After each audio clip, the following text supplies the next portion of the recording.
I remember the day it all fell apart as if it happened just a moment ago. The weight of it still presses against my chest, making it hard to breathe, hard to think, hard to exist. It was a warm, sunny Saturday, the kind of day where everything seems perfect on the surface, but underneath, a storm is brewing. And when it broke, it tore through my life like a hurricane, leaving nothing untouched. I was folding laundry, humming to myself, the smell of fresh coffee still lingering in the air. It felt like an ordinary morning, one of those rare peaceful moments where everything felt right. That's when my phone buzzed. I reached for it absent-mindedly, expecting a notification about some sale or a reminder for the grocery list. But it wasn't that. It was a message from my cousin, Emily. Emily had always been a bit off. She was the kind of person who liked attention, who craved the spotlight, and who had always been a little too flirty for my liking. Still, she was family, and I trusted her. I trusted my husband, Jake, even more. We had built a life together over 10 years. We had been through so much. Financial struggles, job changes, moving cities, and yet, we always found our way back to each other. I believed in us. The message was simple, almost casual, as if she hadn't just destroyed everything with a few words. I think we need to talk. About Jake. My heart stopped. I stared at the words, my fingers going numb. What could she mean? My mind raced, trying to make sense of it, trying to justify it. Maybe she saw him out with someone else, maybe it was a misunderstanding. But deep down, I knew. I could feel it in my gut. The dread, the fear. The truth was clawing its way to the surface, and I was powerless to stop it. I replied quickly, my hands shaking. What are you talking about? Seconds felt like hours as I waited for her response, my mind spiraling through every possible scenario. And then it came. Picture. A picture of them, Jake and Emily, together. His hands were on her hips, her face close to his, and there was no mistaking the intimacy between them. They looked too comfortable, too familiar. I dropped my phone. It clattered to the floor, the screen still lit with the image that would forever be seared into my memory. My stomach twisted, bile rising in my throat. I felt like I was going to be sick. How could this happen? How could Jake, my husband, the man I had built my life with, betray me with her? Of all people, her. I stumbled into the bathroom, barely making it before the nausea overtook me. Tears streamed down my face, hot and unrelenting, as I clung to the sink, gasping for breath. My reflection in the mirror looked like a stranger.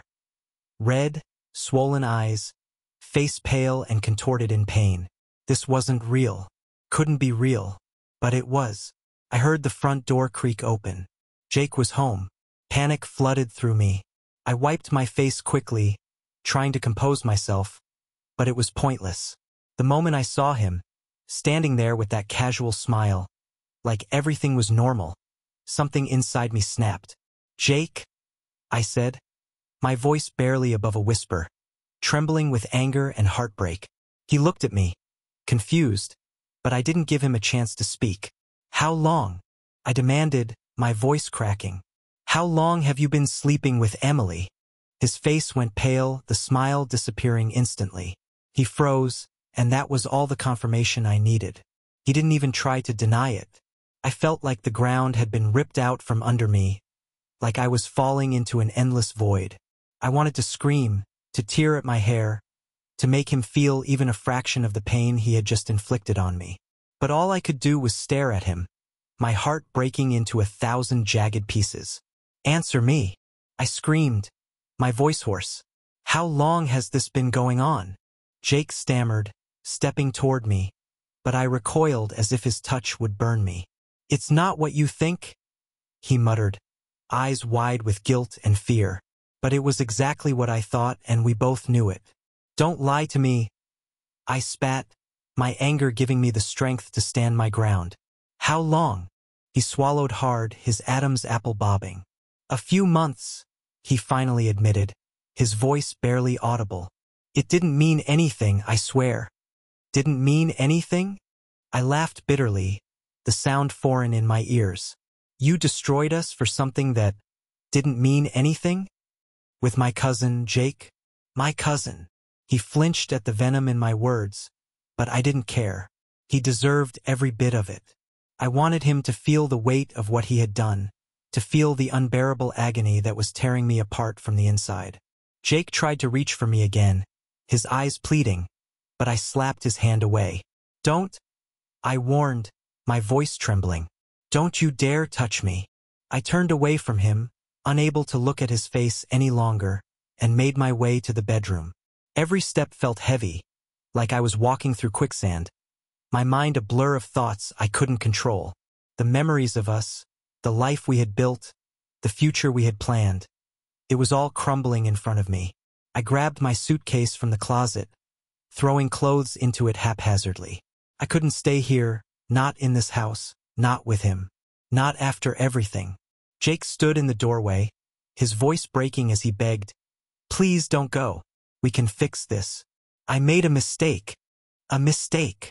I cut him off, my voice rising. "You made a choice. Every time you touched her, every time you lied to me, you made a choice. And now I'm making mine." I zipped up the suitcase, my hands shaking. I was leaving. I had to. Staying would only mean more pain, more betrayal. But as I walked past him, I felt a wave of doubt crash over me. Was I really ready to leave behind 10 years of marriage? Could we ever come back from this? I hesitated at the door, my heart aching. I loved him. God, I loved him so much. But love wasn't enough to fix this. Not anymore. "Goodbye, Jake," I whispered. And with that, I walked out, not knowing if I would ever return. I don't remember much about that drive. I left the house in a daze, my vision blurred by tears, hands gripping the steering wheel so tightly my knuckles turned white. My heart felt like it had been ripped from my chest, leaving a gaping, bleeding hole. Everything I thought I knew about my life had shattered in a matter of minutes. It was as if the past 10 years with Jake had dissolved into thin air, meaningless, worthless. I ended up at a cheap motel on the edge of town. The room smelled musty, the walls were thin, and the bed was lumpy, but I didn't care. I wasn't looking for comfort. I was looking for distance. Distance from Jake, from the memories of our life together, from the image of him with Emily that kept playing on a loop in my mind. I collapsed onto the bed, my body shaking with sobs that I had been holding back since the moment I walked out. The weight of it all finally crashed down on me, and I cried harder than I ever had before. It felt like I was drowning in my own pain, unable to catch my breath, my chest heaving with each gasping sob. How could he do this to me? How could she do this to me? My cousin, someone I had grown up with, someone I had trusted. Couldn't wrap my mind around it. I had always been there for her, through her own heartbreaks, her own failures. I had invited her into my home, into my life, and this was how she repaid me? By betraying me with the man I loved? The questions swirled in my mind, each one hitting me like a fresh wave of agony. I couldn't escape them, couldn't silence them. I wanted to understand, but there was no understanding something like this. There was no making sense of such a deep, personal betrayal. I don't know how long I lay there, lost in the storm of my emotions. Time seemed to stand still, each minute stretching into an eternity. At some point, exhaustion took over, and I fell into a restless, dreamless sleep. I woke up the next morning feeling raw, like my soul had been scraped clean. The pain was still there, lurking beneath the surface, but I felt numb now, like my mind had shut down to protect itself. I glanced at my phone on the nightstand, the screen dark. I hadn't bothered checking it since leaving the house. I didn't want to see Jake's messages or, worse, hear his voice. I wasn't ready for that, but I had to face it sooner or later. With a deep breath, I reached for the phone and turned it on. Immediately, the screen lit up with missed calls and texts, most of them from Jake. My heart twisted painfully as I scrolled through the messages, each one a desperate plea for forgiveness. "Please, let's talk. I'm sorry. I love you. I know I screwed up, but we can get through this. Please don't leave. I can't lose you." The words felt hollow, meaningless. If he truly loved me, how could he have done this? How could he have betrayed me with someone so close to me? I threw the phone back onto the bed, unable to read any more. But then, I noticed a different notification, one from Emily. My blood ran cold. I hesitated, my finger hovering over her name. Part of me didn't want to see what she had to say. I didn't want to give her the satisfaction of knowing she had broken me. But the other part of me needed answers. I needed to hear from her how this had happened, why she had done this to me. So, with a trembling hand, I opened the message. I'm sorry. I never meant for it to happen like this. That was all. No explanation, no remorse. Just a hollow, pathetic apology. I stared at the words, my vision blurring with fresh tears. She didn't even have the decency to try and explain herself, to justify what she had done. It was as if she didn't care, as if my pain meant nothing to her. I felt a surge of anger, hotter and more intense than anything I had ever felt before.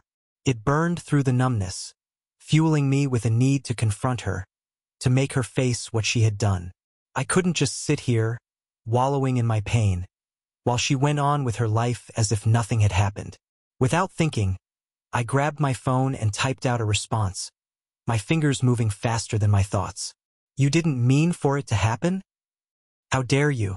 You've ruined my marriage, Emily. You've destroyed my life. Was that your plan all along? To take what's mine? Because you sure didn't seem to care about how this would affect me when you were sleeping with my husband. I hit send before I could second-guess myself. My heart pounded in my chest, adrenaline coursing through my veins. I knew confronting her like this wouldn't change anything, wouldn't undo the damage that had been done, but I needed her to feel even a fraction of the hurt she had caused me. Her response came almost immediately. It wasn't like that. I never meant to hurt you. Jake came to me and, I don't know, it just happened. I never wanted to come between you two. Please believe me. I laughed bitterly at her words. It just happened. As if sleeping with my husband had been some kind of accident, as if she had tripped and fallen into his bed. The nerve of her, trying to play the victim in this mess she had created. I didn't respond. There was nothing more to say to her. She had made her choices, and now she would have to live with them. I blocked her number, shutting her out of my life the way she should have been from the start. The next few days were a blur. I stayed at the motel, unable to face the reality waiting for me at home. I called in sick to work, telling them I needed a few days to deal with a personal emergency. In truth, I wasn't sure I'd ever be able to return to my normal life. How could I, when everything I had known, everything I had trusted, had been ripped away from me? Jake kept calling. I ignored every single one. I wasn't ready to talk to him. I wasn't sure I ever would be. How could we come back from this? How could I ever look at him again without seeing the image of him with Emily, without feeling the crushing weight of his betrayal? On the third day, there was a knock on the door. My heart raced. I knew who it would be before I even opened it. Jake stood there, looking tired and disheveled, his eyes red-rimmed like he hadn't slept in days. He took a step toward me, but I held up my hand to stop him. What are you doing here, Jake? My voice was cold, distant, as if the last remnants of the woman who had loved him so fiercely were disappearing. I needed to see you, he said, his voice cracking. I've been going crazy not hearing from you. Please, can we just talk? I'll do anything. Just don't shut me out. I shook my head, tears welling up in my eyes despite my resolve. What is there to talk about? You slept with my cousin. You destroyed us. How could you expect me to just forgive you? I know, he said, his voice desperate. I know I messed up. I know I don't deserve your forgiveness, but I love you. I'll do anything to make this right. I scoffed, crossing my arms over my chest. Love? You don't do this to someone you love, Jake. He flinched at my words, but he didn't deny it. He just stood there, looking at me with those pleading eyes, and for the first time, I saw him not as my husband, but as a man who had broken me in ways I wasn't sure I could ever recover from. I don't know if I can ever forgive you, I whispered, my voice breaking. I don't know if I can ever trust you again. His face crumpled, and he looked like he was about to collapse under the weight of his own guilt. But it wasn't enough. His remorse didn't change what he had done. It didn't erase the pain he had caused me. I need time, I said, turning away from him. I don't know what the future holds, Jake, but right now, I can't do this. He stood there for a moment, silent, and then I heard him turn and walk away, the door clicking shut behind him. I sank to the floor, my heart heavy with a mixture of grief, anger, and something else. Something I wasn't ready to name yet. Maybe there was a part of me that still loved him, a part of me that wanted to believe we could rebuild what had been broken. But for now, that part of me was buried beneath the rubble of our ruined marriage, and I wasn't sure if it would ever surface again. In the days that followed, I felt like I was drifting through life in a haze. I couldn't think straight, couldn't eat, couldn't sleep. It was as if the world had lost all its color, and everything around me was muted, dull, lifeless. I stayed in that rundown motel longer than I should have, avoiding reality for as long as possible, not even knowing what I was waiting for. Jake kept calling, leaving voicemail after voicemail, each one more desperate than the last. I didn't have the strength to listen to them, but the sight of his name flashing on my phone was enough to make the pain flare up all over again. I wasn't ready to face him. I wasn't ready to face the life that had crumbled in front of me. But eventually, the motel became unbearable. I couldn't hide forever. I knew I had to go home, had to confront the mess my life had become. And so, after almost a week of living in that suffocating room, I packed my things and drove back to the house I had once thought of as a sanctuary. The moment I stepped inside, the silence hit me like a physical force. It was too quiet, too empty, and it reminded me of how everything had changed. The house felt foreign now, like it wasn't really mine anymore. Every corner, every piece of furniture seemed to carry the weight of memories.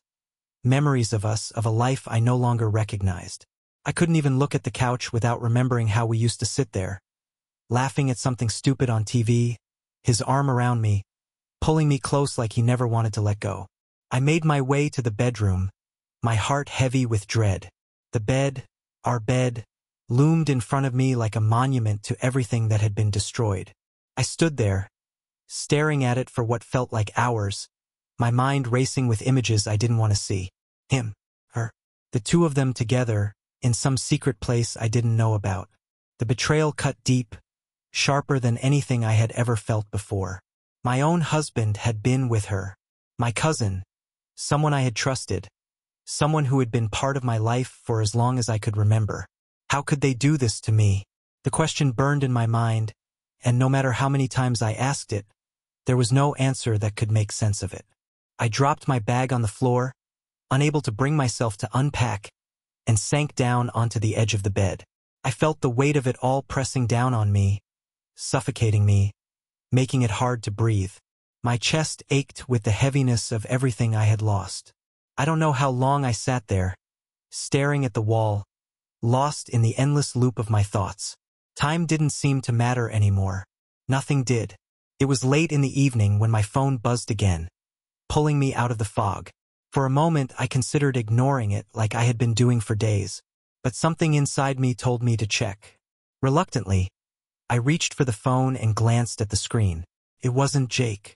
It was my mother. I hesitated, my heart sinking. I hadn't told anyone about what had happened.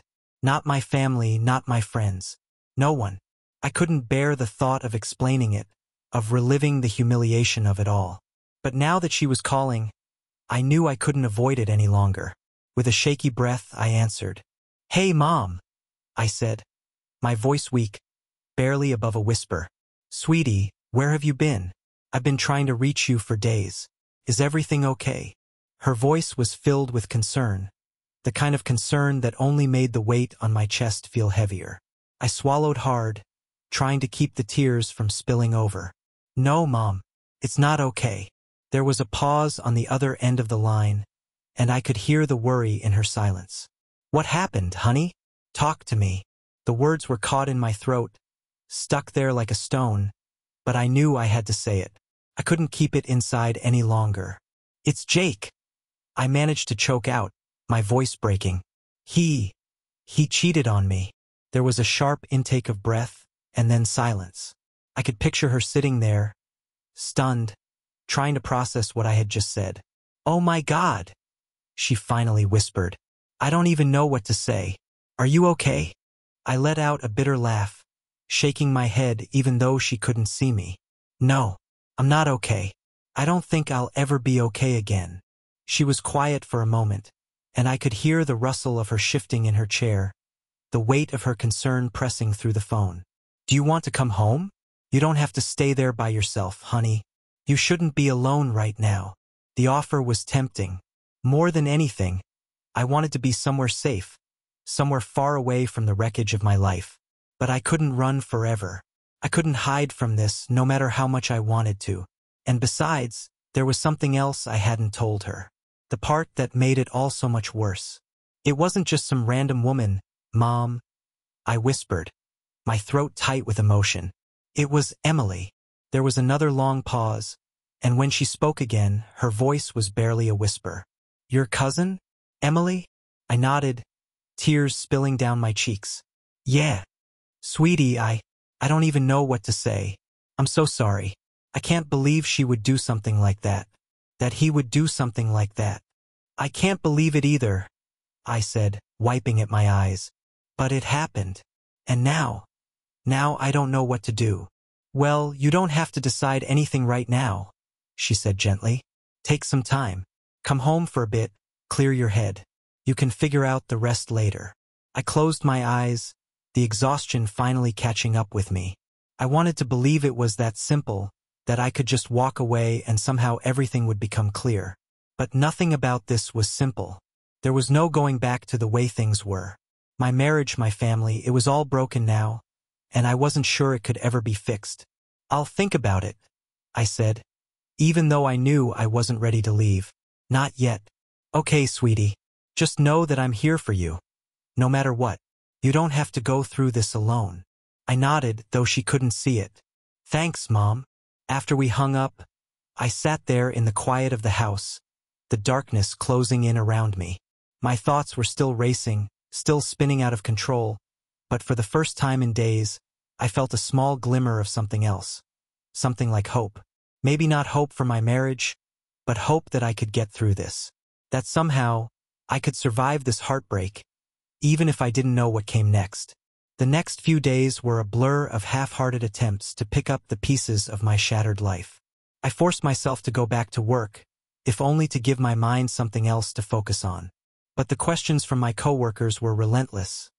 Innocent, concerned questions about where I'd been, why I looked so tired, why I wasn't my usual self. I couldn't tell them the truth. I wasn't ready for that. Instead, I kept my head down, mechanically going through the motions of my job, while inside I was falling apart. Every time my phone buzzed, I flinched, afraid it would be another message from Jake or Emily. I hadn't heard from either of them since I blocked Emily's number and told Jake I needed space. Part of me was relieved, but another part, the part that still clung to the hope that this was all some terrible nightmare, felt abandoned. Late one night, after tossing and turning for hours, I finally gave in. I picked up my phone and unblocked Jake's number. Almost immediately, the flood of messages came through, each one a fresh stab of guilt and confusion. I read them all in silence, my heart heavy with every word. He was sorry. He missed me. He didn't know how to fix this, but he wanted to try. He wanted me back. But could I ever trust him again? Could I ever look at him without feeling that knife twisting in my chest, knowing he had been with someone else? My cousin, of all people? The thought made me sick, but the love I had for him, the life we had shared, still lingered, clinging to the edges of my shattered heart. That weekend, I made the decision to meet with him.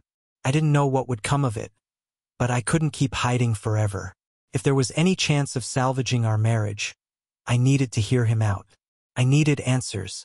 I needed closure one way or another. We met at a small cafe on the outskirts of town, far from the places we usually frequented.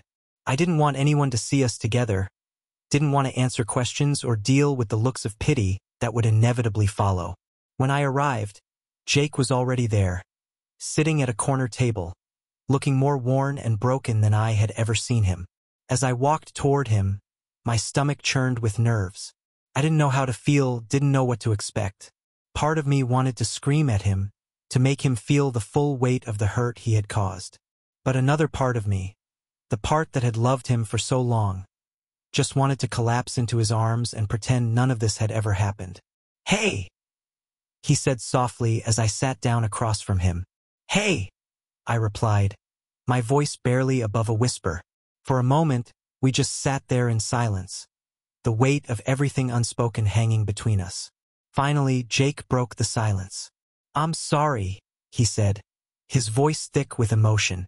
"I know I've said it a million times, but I don't know how else to start. I'm sorry for what I did to you, for how I hurt you. I don't expect you to forgive me, but I need you to know that." I looked down at the table, my fingers tracing the edge of the napkin in front of me. "Why, Jake? Why did you do it?" He sighed, running a hand through his hair, his eyes filled with regret. "I wish I had an answer that would make sense, but I don't. It was a mistake. A terrible, selfish mistake. I wasn't thinking. I was stressed, feeling disconnected from everything. And Emily was just there. She was easy. She didn't demand anything from me. But it didn't mean anything. It wasn't about you." I scoffed, my anger bubbling to the surface. "How can you say it wasn't about me? You were married to me, Jake. Everything you do is about me. About us." "I know," he whispered, his voice breaking. "I know, and I hate myself for it. I've hated myself every day since it happened.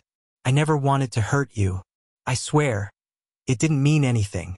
But it destroyed everything," I said, tears welling up in my eyes. "You destroyed us. How am I supposed to believe it didn't mean anything when it ruined everything we had?" Jake's face crumpled, and for the first time, I saw the full extent of his guilt. He wasn't just sorry. He was broken, too. But that didn't make it easier. It didn't fix what was already shattered. "I don't know," he whispered, his voice barely audible. "I don't know how to make it right, but I want to try. I want to fight for us if you'll let me." Jake's words hung in the air between us, heavy with the weight of everything unsaid. Fight for us. But what was left to fight for? Could a relationship built on betrayal be saved? Could I ever look at him the same way again, after knowing what he had done with Emily? I sat there, staring at him, searching his face for something. Some sign that he was still the man I fell in love with. But every time I tried to find that person, all I saw was the image of him with her. It was like a stain that I couldn't scrub clean, no matter how hard I tried. "I don't know if I can do this," I whispered, my voice cracking with the weight of my confession. "I don't know if I can forgive you." Jake's face fell, and for a moment, I saw the pain in his eyes, pain that mirrored my own. But even that didn't feel like enough. His pain wasn't the same as mine. His guilt wasn't the same as my devastation. "I understand," he said softly, his voice trembling. "I know it's asking too much. I know I don't deserve your forgiveness. But I love you, and I can't imagine my life without you. I'll do whatever it takes to make this right. Just, please don't walk away." My heart twisted painfully at his words. The part of me that had loved him for so long wanted to believe him. It wanted to believe that we could fix this, that the life we had built together wasn't completely ruined. But the other part of me, the part that had been shattered by his betrayal, knew that things would never be the same again. "I can't just forget what you did," I said, my voice trembling. "Every time I look at you, all I see is you with her. How am I supposed to live with that? How am I supposed to trust you again?" Jake leaned forward, his eyes pleading. "I'll prove it to you. I'll do whatever you need. Take as much time as you need. I'll go to counseling, therapy, whatever it takes.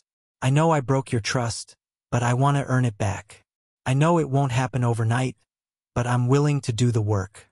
I'm willing to fight for you, for us." I swallowed hard, my emotions swirling inside me like a storm. I wanted to believe him. I wanted to believe that he was truly sorry, that he was willing to put in the effort to fix what he had broken. But could I ever truly move past this? Could I ever look at him without feeling the sting of betrayal? "I need time," I finally said, my voice barely above a whisper. "I don't know what I want right now. I don't know if I can ever forgive you. But I need time to figure it out." Jake nodded, relief washing over his face. Take all the time you need. I'll wait. I'll do whatever it takes. I stood up from the table, my legs feeling weak beneath me. I couldn't sit there any longer, couldn't keep rehashing the same painful conversation. I needed space. I needed air. I needed to get away from the suffocating weight of it all. I'll let you know what I decide, I said, not meeting his eyes as I turned to leave. As I walked out of the cafe, I felt a sense of emptiness settle over me. I didn't know what the future held, didn't know if I could ever get past the hurt and betrayal. But for now, I had made my choice. I wasn't ready to forgive him, but I wasn't ready to walk away either. Not yet. The days that followed were filled with a painful kind of limbo. I stayed at my mother's house for a while, trying to find some sense of normalcy in the midst of the chaos. My mother was supportive, but I could see the concern in her eyes every time she looked at me. She wanted to help, but she didn't know how. No one could help me make this decision but me. I spent hours agonizing over it, weighing the pros and cons, trying to figure out what was best for me. I knew what everyone else would say, that I should leave, that I deserved better, that Jake had ruined everything. But deep down, I couldn't ignore the love I still felt for him, the life we had built together. 10 years of marriage didn't just disappear overnight, even in the face of betrayal. One night, while lying in bed, I found myself scrolling through old photos on my phone. Pictures of Jake and me from happier times. Vacations, birthdays, quiet moments on the couch, our first apartment, our first home. Each image felt like a reminder of everything we had lost. And yet, they also reminded me of the bond we once had.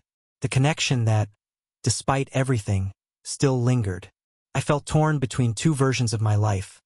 One where I walked away from Jake and started fresh, and one where I gave him a chance to make things right. Neither option felt perfect. Both felt fraught with pain. As the days passed, I finally made the decision to meet with him again. I didn't know what I would say, but I knew I needed to talk to him face to face. I needed to confront the reality of what had happened and decide, once and for all, whether we had any chance of moving forward. When I arrived at the house we had shared for so many years, it felt different. The familiarity was there, but so was the unease, the discomfort of walking into a place that no longer felt like home. Jake was waiting for me inside, his face pale and anxious. He had been living in the house alone since I left, and I could see the toll it had taken on him. The weight of his guilt was visible in the way he carried himself, in the dark circles under his eyes, in the way his shoulders sagged. "Thanks for coming," he said quietly, standing up as I entered the living room. I nodded, not trusting myself to speak just yet. My heart was pounding in my chest, my emotions swirling uncontrollably. We sat down across from each other, the space between us feeling like a chasm. I didn't know where to start, didn't know how to say the things that were clawing at the inside of my mind. But I had to try. "Jake," I began, my voice trembling. "I've been thinking a lot. About us. About everything." He looked at me, his eyes filled with a mixture of hope and fear. "I've been thinking too," he said quietly. "I know I messed up. I know I hurt you in ways I can never take back. But I love you, and I want to spend the rest of my life proving that to you. I want to show you that I'm not that person, that I'm better than the man who made that mistake." I looked down at my hands, feeling the weight of his words. "I don't know if I can ever get over this," I whispered. "What you did. It's always going to be there. Every time I look at you, I'll think about it. Every time I think about her, I'll think about you." Jake flinched, his face twisting with pain. "I know," he said, his voice barely audible. "I hate that I did this to you. I hate that I did this to us. But I'm willing to work through it if you are. I'll do whatever it takes. I'll go to therapy. I'll cut off contact with Emily completely. I'll do anything." I stared at him, my heart aching with the enormity of the decision I was about to make. Could I really give him another chance? Could I put my heart on the line again, knowing how badly it had been broken? "I want to try," I said, surprising even myself with the words. "I'm not saying I forgive you. I don't know if I ever will.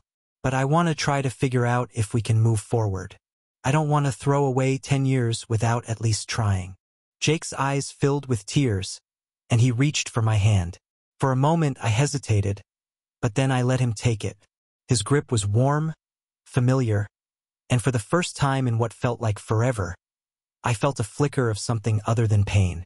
It wasn't happiness, not yet, but it was hope. And for now, that was enough.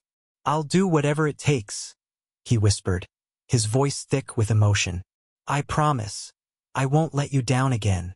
I nodded, my heart still heavy, but lighter than it had been in weeks. This wasn't a resolution, not yet. There was still so much to work through, so much pain to heal. But it was a start.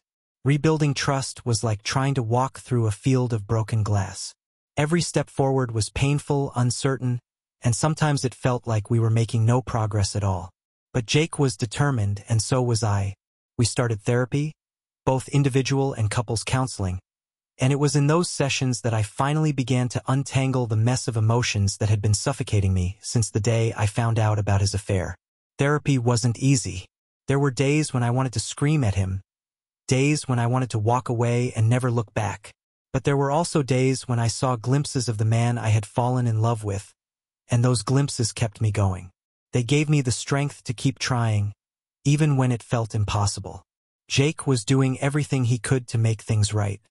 He had cut off all contact with Emily. She had even moved to another city, far enough away that we wouldn't run into her again. He was open with his phone, his schedule, everything.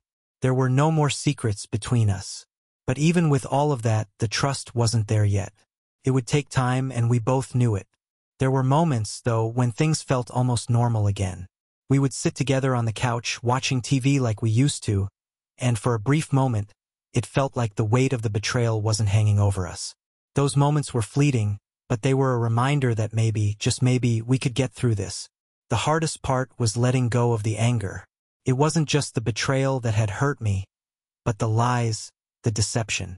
Every time I thought about Jake with Emily, the rage would flare up inside me, threatening to consume everything we were trying to rebuild. I knew I couldn't hold on to it forever, but letting go felt like I was betraying myself, like I was letting him off the hook too easily. But slowly, day by day, the anger began to fade. It wasn't gone completely, and maybe it never would be, but I was learning how to live with it, how to manage it without letting it control me. One night, after a particularly grueling therapy session, Jake and I sat in the kitchen, the silence between us heavy but not uncomfortable. We had been talking about trust, about how to rebuild it, about the little things that made a difference. "I know it's going to take time," Jake said quietly, his eyes fixed on the cup of tea in front of him. "But I want you to know that I'm not going anywhere. No matter how long it takes, I'll be here. I'll keep fighting for us." I nodded, swallowing the lump in my throat. "I know, and I'm trying too. It's just hard." "I know," he whispered, reaching across the table to take my hand. "But we're doing it. We're getting through it." As I looked at him, for the first time in a long time, I felt a flicker of hope. We weren't healed yet, not by a long shot, but we were taking the steps. We were making the effort. And maybe, just maybe, we would come out of this stronger. Weeks turned into months, and slowly, life began to resemble something close to normal again. But it was a new kind of normal, one that felt tentative, fragile, like a vase glued back together after it had shattered. You could still see the cracks, even if it looked whole. That was what my marriage with Jake had become. Something patched up, held together by hope and effort, but with cracks that would never fully disappear. We continued our therapy sessions, both individual and together. It was painful to sit there and dissect every ugly part of what had happened, to relive the betrayal over and over again in an attempt to understand it. But it was also necessary. Our therapist often said that healing from an affair wasn't just about forgiveness. It was about rebuilding, brick by brick, the foundation that had been destroyed. And that process couldn't happen without total honesty. There were days when I doubted everything. Days when I would wake up, look at Jake lying next to me, and feel the overwhelming urge to leave, to walk away from the reminders of what he had done. But then there were other days when we laughed together, when we had long conversations like we used to, when we sat in comfortable silence, and those were the days that kept me going. They were the flickers of light in the darkness, Tiny but enough to keep me from giving up completely. One night, a few months after we had decided to try and rebuild, Jake came home from work with a look in his eyes I hadn't seen in a long time. He was nervous, almost like he was afraid of something, and it made my heart race in a way I hadn't felt since everything had first fallen apart. "Hey," he said softly, setting down his briefcase. I was sitting at the kitchen table, absently flipping through a magazine, but the tension in his voice made me look up immediately. "Hey," I replied, my brow furrowing in concern. "Is everything okay?" He hesitated for a moment, then pulled out the chair across from me and sat down. His hands were trembling slightly, and I could see the conflict in his expression, the kind of vulnerability that made me both curious and afraid. "I need to talk to you about something," he said, his voice steady but filled with a weight that made my stomach twist. "Okay," I said slowly, my heart beginning to pound. "What's going on?" Jake took a deep breath, his hands clasped together on the table in front of him. "I've been thinking a lot about us, about everything that's happened. And there's something I need to tell you, something I should have told you from the start." The world seemed to slow down, my pulse pounding in my ears. What could possibly be left to say? I thought we had already aired all the dirty laundry, that all the secrets had been dragged into the light. But the look on his face told me there was more, something else lurking beneath the surface that I hadn't yet uncovered. He hesitated, running a hand through his hair before looking me directly in the eyes. "I've been talking to Emily." The words hit me like a punch to the gut, knocking the air out of my lungs. I froze, my mind reeling as the ground seemed to tilt beneath me. What?" I stammered, my voice barely a whisper. "I know," he said quickly, his hands raised as if to calm me. "I know how it sounds, but please just listen. I wanted to tell you sooner, but I didn't know how. I didn't want to hurt you again." "You didn't want to hurt me?" My voice rose, and I could hear the disbelief and fury in my own words. "You've been talking to her? After everything?" Jake's face crumpled, and he reached for my hand, but I pulled away before he could touch me. I couldn't bear the thought of him touching me right now. "Not after this." "It's not what you think," he said, his voice pleading. "I haven't seen her. It's just been a few messages. Mostly me telling her to stay away. I needed to make it clear that whatever we had, whatever I thought it was, it's over. I blocked her after that. I needed to make sure she understood that I was choosing you, that there was no chance of her being part of my life ever again." I stared at him, my heart pounding in my chest. His words were supposed to reassure me, but all they did was reopen wounds that had barely begun to heal. "You told me you cut her off," I said, my voice shaking. "You promised me, Jake." "I know," he whispered, his voice thick with guilt. "I should have told you. I'm sorry. I didn't want to hurt you again, but I needed to end it properly. I had to make sure she knew that she was out of my life for good. I didn't want there to be any misunderstandings." I stood up, pacing the room as anger and hurt warred inside me. "How am I supposed to trust you when you're still lying to me? When you're still keeping things from me?" "I'm not lying," Jake said, his voice rising slightly in frustration. "I'm telling you the truth now. I know I should have said something sooner, but I didn't want to make things worse. I've been doing everything I can to rebuild your trust. And this was me trying to close that chapter once and for all." I stopped pacing, turning to face him, my arms crossed tightly over my chest. "And how do I know this is the last secret? How do I know you're not still hiding something from me?" Jake's face softened, and he stood up slowly, taking a cautious step toward me. "You don't. I know that, and I'm sorry. I've made so many mistakes, but this wasn't about lying to you. It was about trying to protect you from more pain." "I don't need your protection," I snapped, my voice filled with a mixture of rage and heartbreak. "I need the truth. All of it. No more secrets." Jake's eyes filled with tears, and he nodded slowly. "You're right. You deserve that. And I promise, no more secrets. I swear, this was the last thing. I'll do whatever it takes to prove that to you."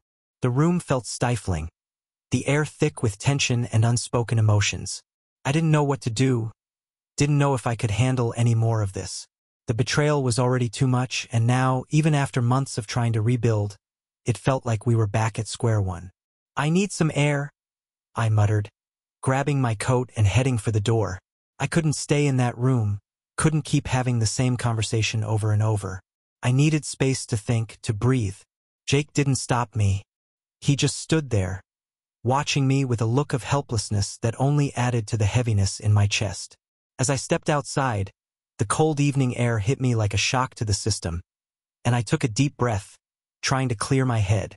But no matter how much I tried, the doubts kept swirling. How many more lies had there been? How many more times would I have to uncover pieces of the truth he was too scared to tell me? I walked for what felt like hours, my mind spinning in circles.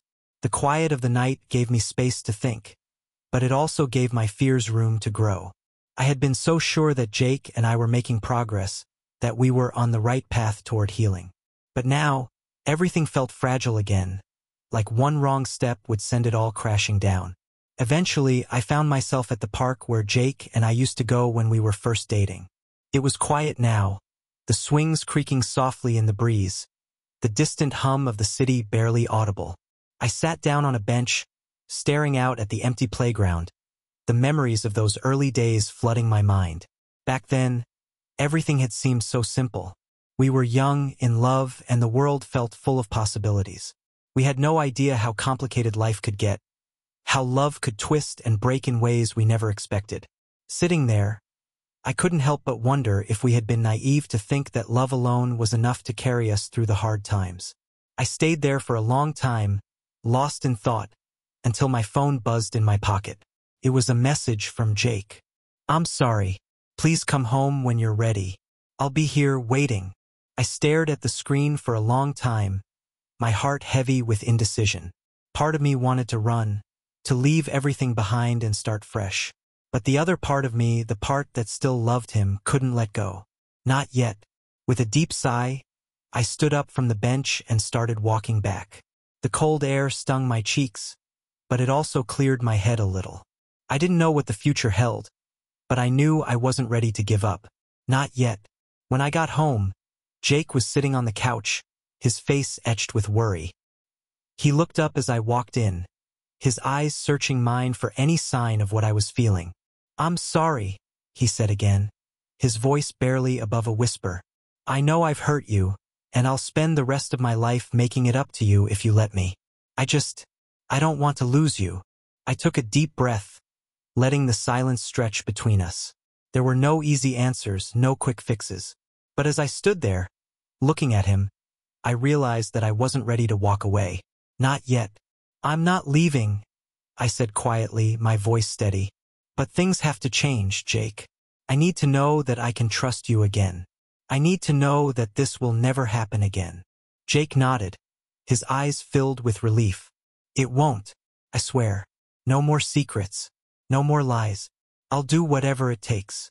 I believed him, but I also knew that trust wasn't something that could be rebuilt overnight. It would take time and effort, and maybe even more pain along the way. But I was willing to try. I wasn't ready to give up on us. For now, that was enough. The days that followed felt like a cautious balancing act, each one filled with careful steps and unspoken fears. Jake and I fell into a rhythm, trying to navigate this new version of our relationship. Therapy continued, and though there were breakthroughs, there were still moments when I felt the weight of what had happened crushing down on me. One of the hardest parts was rebuilding the small, everyday intimacy we once shared. Before the affair, I had never questioned Jake's every move. If he was late coming home from work or went out with friends, I didn't think twice about it. Now, every time he was a few minutes late or had a message on his phone, my mind immediately jumped to the worst-case scenario. It was exhausting, constantly fighting the urge to check his phone, to question his whereabouts. And though Jake understood why I felt this way, it was clear that the strain was taking a toll on both of us. One evening, we were sitting on the couch watching a movie, but my mind was elsewhere. Jake had been distant all day, and though he hadn't said anything to make me suspicious, I couldn't shake the feeling that something was off. I tried to focus on the film, but my eyes kept drifting to his phone, which sat on the coffee table between us. I can see you're thinking about something, Jake said suddenly, his voice cutting through my thoughts. I glanced at him, feeling a mix of guilt and frustration. I'm trying not to, I admitted. But it's hard. Jake sighed, running a hand through his hair. I get it. I really do. But if we're going to move forward, you have to trust me at some point. You can't keep waiting for me to screw up again. I know, I said, my voice small. I'm trying. He turned toward me, his expression softening. I know you are, and I'm not saying it's going to happen overnight. But I'm here, and I'm not going anywhere. You can ask me anything. Check my phone, whatever you need. But I also need you to believe that I'm not that guy anymore. I looked down at my hands, feeling the familiar knot of anxiety tightening in my chest. What if I can't? What if I never get past this? Jake reached for my hand, his fingers gently wrapping around mine. Then we'll figure it out together. I don't expect this to be easy, but I'm willing to do the work, as long as you are. I looked at him, really looked at him, and for the first time in a long time, I felt a tiny flicker of hope. Maybe we weren't completely broken. Maybe, just maybe, we could get through this. I'm willing, I whispered, squeezing his hand. And in that moment, it felt like we were finally on the same page. Both of us ready to keep trying, to keep fighting for what we had lost.